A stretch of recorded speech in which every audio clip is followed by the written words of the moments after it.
They discovered it, they read it, and they applied it. It's the golden thread that connects the titans of the self-development industry, the source that spawned millions of millionaires, the original blueprint to success. Think and Grow Rich by Napoleon Hill. Think and Grow Rich. Napoleon Hill, Think and Grow Rich. It's a classic. A classic. And I love Think and Grow Rich. I love it. It's right here. I mean, it's one of my favorite books of all time. Think and Grow Rich by Napoleon Hill. This material is what changed my life. This is the material I study every day. From being an immigrant woman, coming from poverty, and really coming to America and literally achieving the American dream. I can't even tell you how grateful I am for this man, for what he did for me and my family. Whatever the mind can conceive and believe, the mind can achieve. People don't realize is that when we let our ego get in our way, ego is the loss, the fear of loss. So need to be right, the need to be offended, the need to be hurt, fearful. When that trajectory changes, what happens is you continually go the wrong way. So my job as a coach is to say, let's get into the enjoyment of the direct pursuit of my potential. Right? And so when the light went on, it was not about the potential of making money and being an entrepreneur, which is one of my specialties. And I said to him, look, this is an opportunity now to show how great you really are. We can't let the outside voices, right, determine our success. The happiness that we have comes within. Why are you going to give that control to somebody else? Thoughts become things. And I always wonder, why did no one teach us this? Why did we not learn this in school? Why did we not learn this from our families? If you make your study a priority, your life will change. And I came up with 4 really valuable things that I took stock in. And the first one was gratitude. Simple gratitude. Although I grew up with nothing, I was always grateful. Throughout the whole process of consistently, persistently pursuing my potential, I was grateful. It made my past better, my present brighter, and my future even brighter than that. In fact, I tell people all the time, if you want to change your life, change your employee's life, your family life, it's very simple. 2 words, say thank you.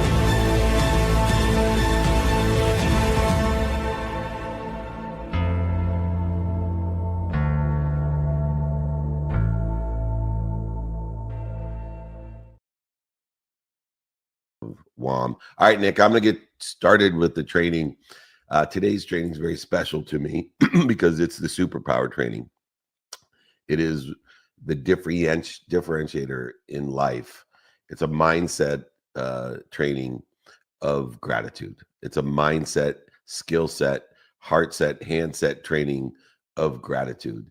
And understanding how we use that is a really important way to live our lives. You see, to say thank you is a practice. And I always say to say thank you before you go to bed and when you wake up is a practice that seems simple, but the simple things to do are simple not to do. But it's guaranteed to change your life. It takes 0.1 seconds and it's free, but it's guaranteed to change your life. And the more you practice that ritual, it will have an impact of exponential proportions in your life. But gratitude goes far past just saying thank you. It is truly the reconciliator, the unifier of duality to oneness. It is the idea of abundance versus scarcity. What you do, say, think, feel, and believe, whether positive or negative, determines what you receive. A positive perception of all the opportunities that are in your past, your present, and future will empower you to take advantage of them. A scarce mindset does the opposite. It discourages you from doing, saying, thinking, feeling, believing, and even seeing the opportunities that exist.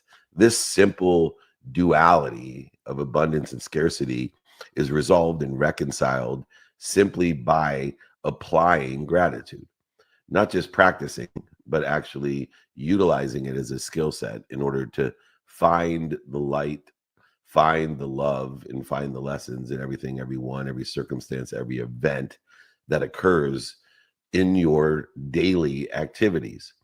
And it's not easy because there's a lot of dis-ease out there, and all that dis-ease creates this negativity or scarcity or duality that needs to be reconciled with one simple weapon, one simple skill set, one simple application called gratitude. Gratitude allows us to think about things, to do things, say things, feel things, and believe things aligned with where we want to be or better.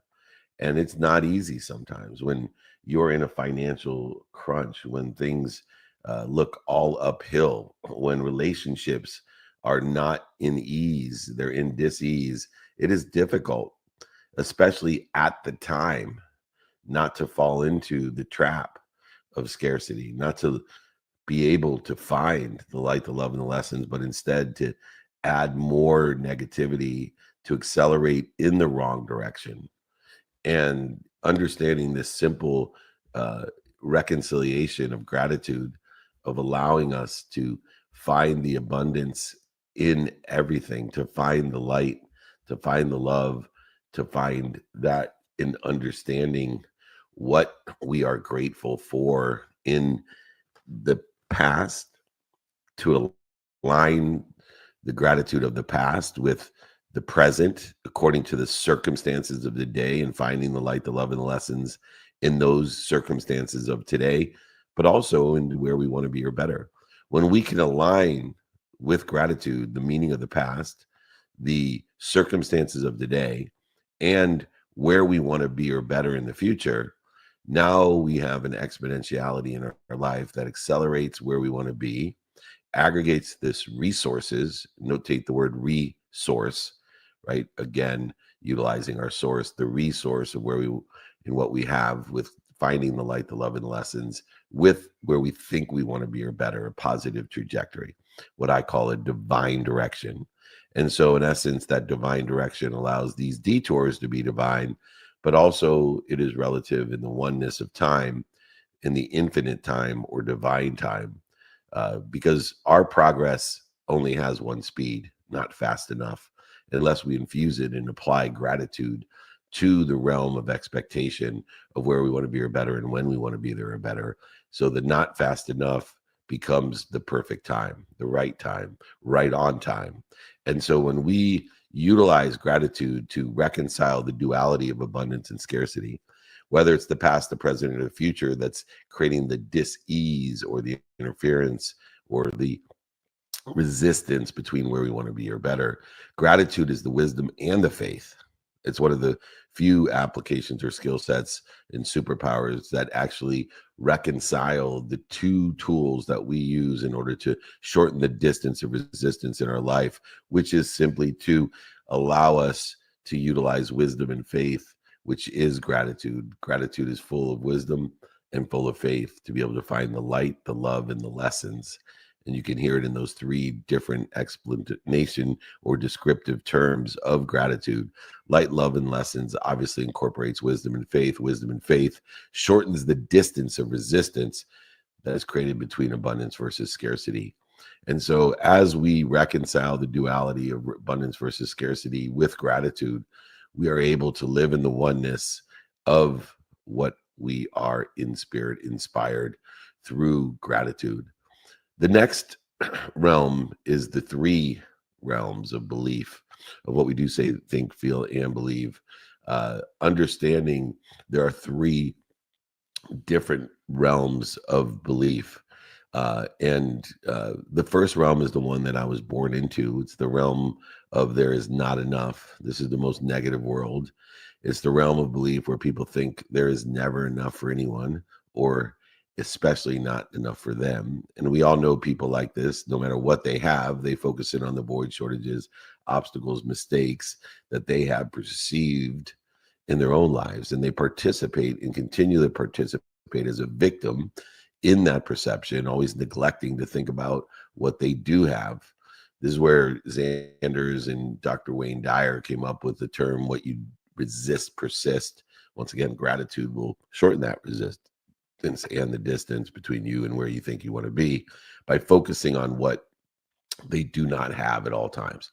And it doesn't matter what they have. I've met some of the most scarce people that live in the world of not enough, that have more than 99.9% of the world. These people are guaranteed to attract more scarcity or lack into their lives no matter what. And so the victimization that occurs in the world of not enough, the why me world, not the try me world, is one in which creates more and more dis-ease between you and your source, and it dissipates, dissolves the resources that you have in order to live in spirit inspired, in order to increase the statistical success and accelerate, aggregate, compound exponentially the outcomes that you desire. No matter what you have, we can fall into the realm of belief by doing, saying, thinking, feeling, and believing that there's not enough for anyone, and especially ourselves. We become victims, we become why me's, not try me's, and we decrease the statistical success of where we want to be or better. And eventually, it is a zero-sum game that we're playing, that we do not have enough.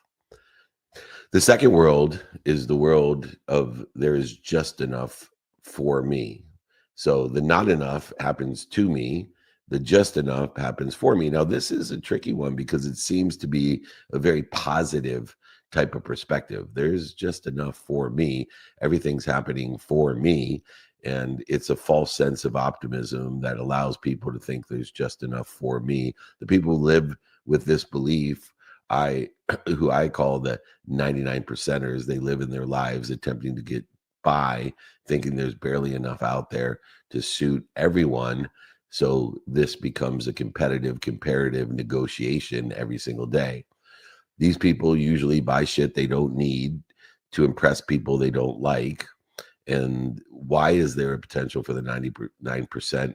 Why is it limited? Their beliefs have what I call a zeroing out effect in everything that they do. So the zero-sum game exists in the world of not enough. There's a zeroing out effect that exists in everything that people live in the for me, just enough world.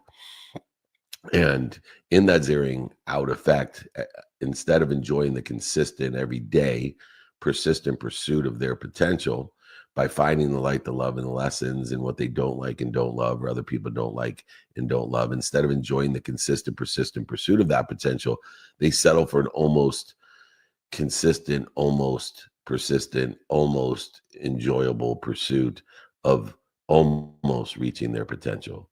And this group is limited by their inability to connect with what that inspires them. They do not have the resource that others have. These 99 percenters may have great intention, but they limit their beliefs, their actions, their thoughts, and their energy. They don't understand that believing wholeheartedly in the world of more than enough is an exponential accelerator of growth.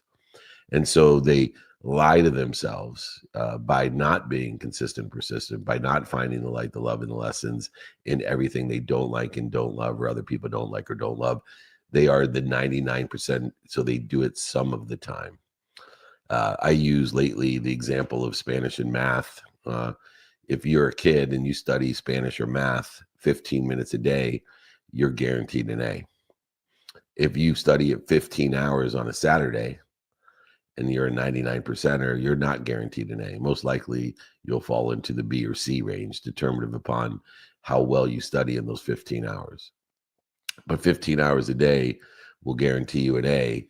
And that's why we utilize this world of being consistent and persistent and finding the light, the love, and the lessons, not only in the easy things to find it in, but also into the things that may not seem easy, that seem diseasy, the things you don't like and don't love, the things that other people don't like or don't love. In the world of there is just enough, it's for me, everything becomes a trade or negotiation, even giving, which we'll find out later in the infinite loop, that giving can also have a zero out effect. It can have a zero-sum game if we don't utilize giving as an abundant tool, a skill set of gratitude, but instead use it as a trade or a negotiation where we give to receive and have an expectation, not the unconditionality of the world of more than enough of everything, where we use that wisdom and faith in order to attract what we want, shorten the distance of the dis-ease. The 99 percenters out there lie to themselves about being an optimist. So they feel as if they're very positive, and you'll hear them say, this happens for me. Everything's happening for me. And they will project that insecurity by shopping for the wrong things for the wrong reasons, thinking that will buy them happiness. And instead of, this transition from a world of not enough to more than enough, they have a stopover in the world of just enough. So no longer are they victims. So they have a more positive perspective of what they do, say, think, feel, and believe in alignment with where they think they want to be or better. They have started to realize that there's light, love, and lessons in the past and meaning that we give that in order to align us according to the circumstances of today with what we want, who we can help, who can help us, how to get that done, and prioritize our days in accordance to that. But we haven't quite lived that world of more than enough where we actually are not trading or negotiation. There's still an element of scarcity in the 99%ers that have the zeroing effect of the 1% of resistance, that there's not this truth of abundance or appreciation in their lives. And this 99% has also a zeroing out effect to it. And so eventually the trades and negotiations end up not where we want to be, but creating more resistance and utilizing more wisdom and faith that it will take us to get to where we want to be, or even better. The last realm of belief is the more than enough. It's an abundant world that takes that duality between scarcity and abundant and unifies it into the oneness in which the world of more than enough has. There's more than enough of everything for everyone. The people who live in this world are those who see their past, present, and future as being more than enough as well. They see their past, present, and future as being one, and they align the meaning of the past, present, and future with that oneness by taking the light, the love, and the lessons of the past and giving it a meaning that's aligned with where they think they want to be or better, by utilizing the circumstances of today and finding the light, the love, and the lessons in the circumstances of today, by being grateful and forgiving. They see opportunity around every corner, allowing them to say, do you think and experience that the universe, God, Jesus, Muhammad, Joseph Smith, Buddha, whoever you believe in, is in their favor? They live their life in protection, promotion, and love in perfection. And in this world, everything is unraveling and utilizing wisdom and faith and gratitude in our favor. Those who believe in this principle will pursue their dreams without focusing on a self-imposed timeline, a dis-ease to achieve them. They will believe in divine direction, divine detours, and divine time. That belief allows them to consistently, persistently enjoy the pursuit of their potential every single day without the zeroing effect or the zero-sum game. And this world unravels in their favor because of the alignment of gratitude in the past, present, and future. And by knowing what it is that we think we want, personally, experientially, giving and receiving, knowing who we can help and who can help us, being the fastest way to get there, and then being able to reconcile with a more than enough attitude, an abundant attitude, a unified, abundant, infinite system of thought. We are now capable of living in a world of more than enough of everyone, everything for everyone, and being able to do this by applying gratitude. And in order to apply gratitude in our life, in order to apply the ability to find the light, the love, and the lessons in the job we didn't get, the school we didn't get into, the relationship that is failing us, an addiction that we can't get over, whatever it is that we are suffering with, the pain is not a choice, but the suffering is. That we use gratitude, the ability to find the light, the love, and the lesson, the reconciler, wisdom, and faith, to shorten the distance of resistance between us and where we want to be, creating a lessened distance of duality in our lives and less dis-ease in our lives. And so this more than enough attitude of being able to live in the wisdom and faith of gratitude, that there's more than enough of everything for everyone, and we are protected, promoted, and loved at all times by something bigger than us, is an essential component of gratitude and of the realms of belief that are necessary in order to be grateful, in order to create and reconcile the abundance versus scarcity, and using the distinct worlds or realms of belief of not enough, just enough, and more than enough. You don't have to be a victim. Simple gratitude will elevate you from why me to try me. It doesn't have to be just you. It doesn't have to be just enough. Once again, gratitude will elevate you from the 99% to the 100%. It can be the world of more than enough through me, not to me, like in the world of not enough, not for me, like in the world of just enough, but through me in a world of more than enough of everything for everyone. In order to elevate the reconciliation through gratitude of abundance and scarcity, we must understand the realms of belief in which we act upon every single day, either having a zero sum game, a zeroing effect, or the 100% abundant, unified system of thought that we all belong to in the world of more than enough through me.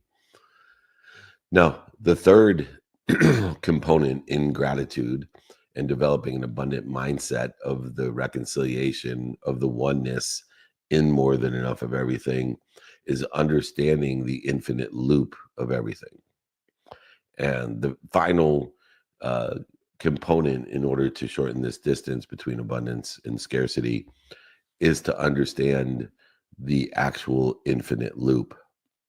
If there is more than enough of everything for everyone, then we should have gratitude, which is the wisdom of more than enough, and the faith that there's more than enough. And most people don't utilize the wisdom or the faith in order to shorten the distance of resistance that's created between scarcity and abundance. And the first act that we can have in the infinite loop is the act of faith and wisdom that there's more than enough, which is giving everything away, becoming an infinite loop, allowing everything to come through you, not for you or to you. And so as everything comes through you, we have no conditions or resistance to giving people help, to giving them ideas, to giving them our best, to giving them money. And if we believe with wisdom and faith in true giving, in true appreciation to add value, in true gratitude, we start the process in the world of more than enough of an infinite loop that gives more than enough of everything to everyone. But it takes great wisdom and faith in utilizing gratitude as a skill and a practice in order to effectuate having more than enough for ourselves and for others. Understanding those two components of abundance versus scarcity and the realm, the worlds that we live in. The second step in the infinite loop is to utilize gratitude to find the light, the love, and the lessons in everything. Now, in order to do that, we have to live in this world of more than enough, because detours, dis-ease happens every day. Pain happens every single day, but we have to make a choice. Do we want to be praised or do we want to be suffered? Do we want to be grateful or do we want to be punished? And so as circumstances arise during the day, the automobile market crashing, the interest rates rising, the flat tires happening in our lives, the relationships crumbling, the addictions growing, whatever they may be that are circumstances of pain in everybody's life, we have to utilize the infinite loop in its second step to make a choice. Am I going to be punished or protected, promoted, loved, and perfected? And the minute I decide to use gratitude as a practice and a skill set to find the light, the love, and the lessons in that pain, instead of giving it a meaning of suffering, I give it a meaning of promotion, protection, love, and perfection. And we have that choice. We have that power to give meaning to everything that we see. Nobody else has that power. We have the power to live in a world of abundance versus scarcity. We have the power to live in the world of more than enough, not just enough, and not enough, not to me, not for me, but through me. We have that choice every single day because we give meaning to everything that we see. And if we give the meaning through the skill and the practice of gratitude, we will be protected, promoted, loved, and perfected by finding the light, the love, and the lessons in this detour. So that detour, just like the direction, becomes divine, infinite in its nature, and continues to create momentum and force in the loop of more than enough of everything for everyone. Now, the third component of the infinite loop is our ability to clear our vessel by giving, to create a perspective by having faith and wisdom that there's more than enough, but also to identify, acknowledge, have comfort and confidence in receiving it. And we have to have faith in order to receive it, so we don't feel guilty, resentful, or shameful in receiving it. Because if we truly believe and have wisdom and faith through gratitude that there's more than enough of everything for everyone, why wouldn't we receive more? Because our only purpose or meaning of receiving more is to give more, and so on and so forth, which now creates the conduit and the catalyst of more than enough of everything and of our ability to live in the infinite loop, the third step of this abundance training in the infinite loop. And so we need to be intentional. Do, say, think, feel, and believe. Do, feel, think, say, and believe that when we receive, it is a blessing of abundance, because we're just going to be giving it away anyway. Now, the fourth step in the infinite loop is most critical in the practice of abundance, in the practice of gratitude.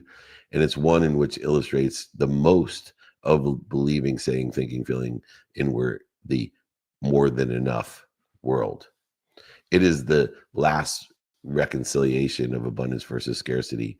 It is truly an illustration of living in a world of through me, knowing that everything comes through me, not for me or to me. And the last step in the infinite loop is to ask, pray, wish for more. As the chairman of Napoleon Hill Institute, at the core of Napoleon Hill's success principles, at the core of everything that we do at the Institute, it is truly what you can do, say, think, feel, and believe you will achieve.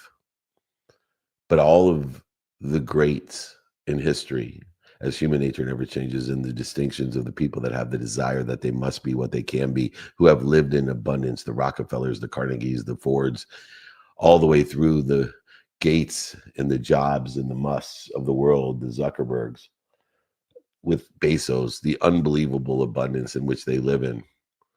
All of them do, say, think, feel, and believe that there's more than enough for everyone and everything, which is the basis of the choices that they make. It is the basis of gratitude that finds the light, the love, and the lessons in all the circumstances, whether they are perceived as successful or not. They live in a world of more than enough of everything for everyone, and they prove it. There's three things that we need to do to develop an abundant mindset, to live in gratitude, to be Thanksgiving every day. As we utilized the holiday yesterday to remind, remember, and recollect how important it is to remind, remember, and recollect ourselves in gratitude to find the light, the love, and the lessons, we need to understand the duality of abundance versus scarcity and have a positive perception in order to facilitate the oneness that exists between the two. We need to constantly identify the three realms of belief, of not enough when we're a victim, when everything's happening to us, to just enough where we're buying shit we don't need to impress people we don't like because everything's happening for us, or to live in the more than enough of everything for everyone, the realm of belief that we give meaning to the past, the present, and the future in a divine direction, making all detours divine and time divine itself, because the speed of the world is always not fast enough. And making it divine in time will alleviate the greatest dis-ease that's created by the linear time frames in which we set upon and attach our emotions to outcomes. And then finally, the last is the infinite loop, where you live not in the 99% of the world of just enough, but in the world of 100% of everything for everyone, where you give everything, you give more, to be given more, to receive more, and to wish, hope, and ask for more than more, so you can give more than more, be given more and more, receive more than more, and ask for more than more than more, so that you live in the world of more than enough. Gratitude will allow us to develop the abundant mindset, heart set, and hand set necessary to live in that world of more than enough. It's more than just saying thank you before you go to bed and when you wake up, even though that simple thing to do is simple not to do. As we practice it every single day, not in the zero-sum game, not in the 99% game, but in the 100% game, gratitude will develop the abundant mindset, heart set, and hand set that is required to have the wisdom and faith to live in the world of protection, promotion, love, and perfection that we all live in. This has been our Thanksgiving gratitude training. If anybody would like the training program that we've created, it's free. We're happy to send it to you. Email me, david@dmeltzer.com, and get our exercises and guides on developing an abundant mindset, heart set, and hand set by utilizing abundance versus scarcity, the realms of belief, and the infinite loop. It's my favorite holiday as a reminder, recollection, and remembrance of the oneness that we all exist in. I appreciate all of you who have been here for more than 25 years and those who have been here for more than 25 minutes. Regardless, we're all together as one. I appreciate it. Please reach out to me, david@dmeltzer.com, if you like the exercise and guide from today or one of my books. Happy to always sign it, send it to you, pay for shipping in the book. Not a problem. Just reach out to me, david@dmeltzer.com. They discovered it, they read it, and they applied it. It's the golden thread that connects the titans of the self-development industry, the source that spawned millions of millionaires, the original blueprint to success. Think and Grow Rich by Napoleon Hill. Think and Grow Rich. Napoleon Hill, Think and Grow Rich. It's a classic. A classic. And I love Think and Grow Rich. I love it. It's right here. I mean, it's one of my favorite books of all time. Think and Grow Rich by Napoleon Hill. This material is what changed my life. This is the material I study every day. From being an immigrant woman, coming from poverty, and really coming to America and literally achieving the American dream. I can't even tell you how grateful I am for this man, for what he did for me and my family. Whatever the mind can conceive and believe, the mind can achieve.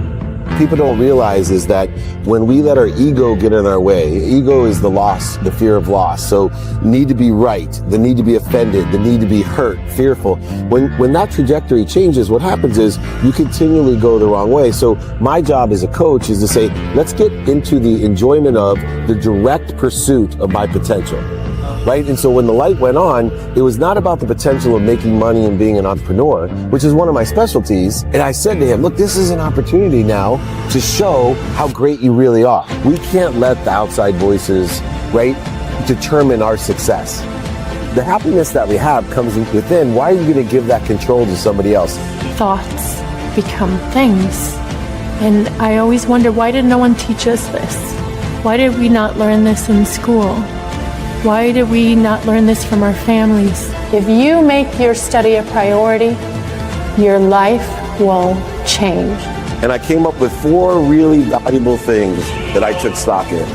And the first one was gratitude. Simple gratitude. Although I grew up with nothing, I was always grateful.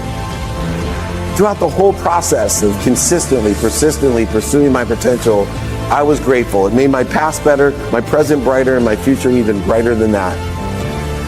In fact, I tell people all the time, if you want to change your life, change your employee's life, your family life, it's very simple. 2 words, say thank you.